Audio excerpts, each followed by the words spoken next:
لما انت تكون جايب سمك وفجأة تلاقي فيه حجارة.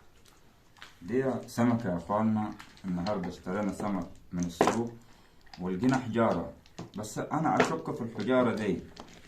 الحجارة دي شكلها غريب، اول مرة اشوفها واول مرة اشوف حجارة من داخل سمك. بس انا قلت الحجارة دي شكلها غريب. اطفي النور كده. شايفين الحجارة اللي لقيناها بباطن السمك اهي؟ مركزين يا اخواني؟ دي حجارة لقيناها النهاردة، رحنا اشترينا من السوق السمك ديتي، لقينا الحجارة دي اه اه اه اه بسم الله ما شاء الله، الله اكبر. اللي يعرف يقول لنا الحجارة دي اي نظامها او اي ظروفها، مش عارف. بينا نفتح باقي برضو السمك، حجارة بتنور، ما فيهاش ولا بطارية ولا فيها حجارة ولا فيها كهرباء. بينا نشوف باقي السمك دي، خلاص ما فيهاش حاجة تاني، سمك بلطي تمام، جبناه من السوق النهاردي. بسم الله.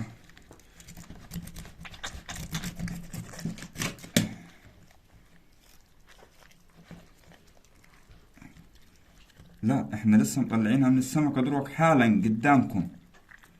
دي ما فيهاش. لا ممكن يكون هو في سمكة وسمكة، لانه المنظر ديتي اول مرة يحصل معاي. المنظر ديتي بشوفه في القواقع، بتشوفوا القواقع اللي هم بيلاقوها على الشط بتوع اندونيسيا وبتوع الصين. بيلاقوا بس قواقع وبيشيلوها وبيطلعوا منها اللؤلؤ والمرجان. ما نكدبهمش في الحتة دي عشان هم يا صادقين. تمام.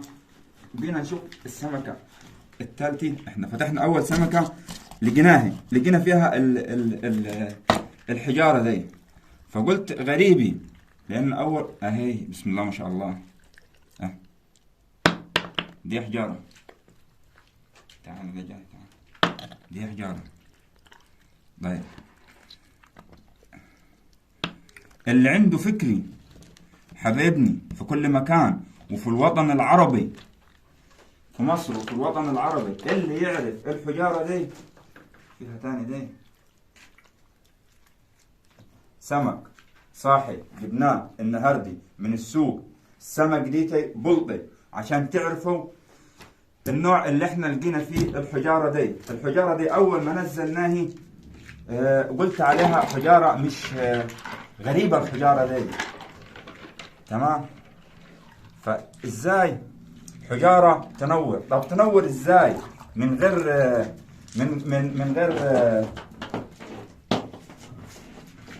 من غير حجارة، من غير كهرباء، من غير ولا فيها وصلة شاحن؟ يعني تعالى كده بص، تعالى اللي جاي بص، ده حجر ولا مش حجر؟ دي ده حجر ولا مش حجر؟ حجر ولا مش حجر؟ ادي الحجر وادي باقي الحجار، ادي باقي الحجار. بسم الله ما شاء الله، الله اكبر.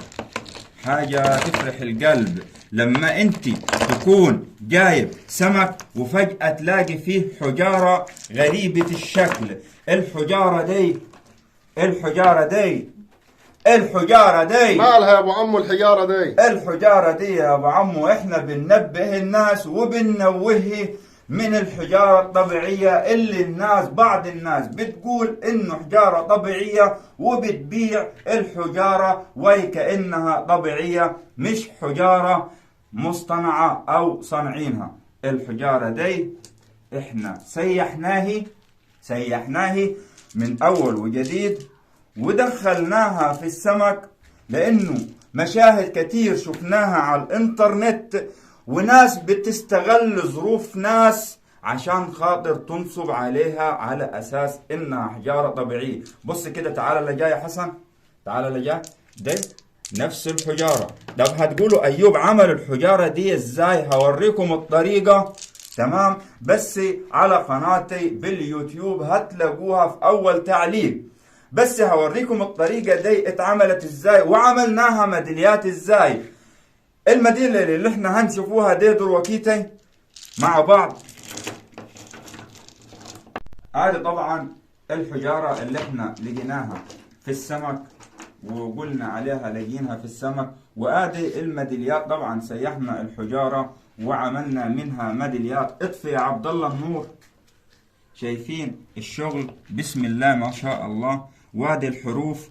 الميدالية دي، الميدالية دي، الميدالية دي مالها الميدالية دي يا ابو عمو؟ مش اما تجيلنا من الصين يا ابو عم، عملناها صناعة مصرية وبالجنيه المصري مش بالدولار. ولع النور يا عبد الله. ميدالية يعني لو مفتاحك ضايع والنور قطع عندك فجأة هتعرف تلقى المفاتيح بتاعتك بسهولة. ولع يا عبد الله تاني النور. اطفي يا عبد الله تاني النور. شايفين الميداليات؟ يعني الحجارة دي بتلقط إضاءة وزائد. استنى، أنا قلت لك كفاية، أنا قلت لك ولع. تعالى كده. ودي الحجارة بتاعتني أهي. ولع يا عبد الله. شفتوا كده؟ دي حجارة عادية خالص. تمام. سيحناها كده.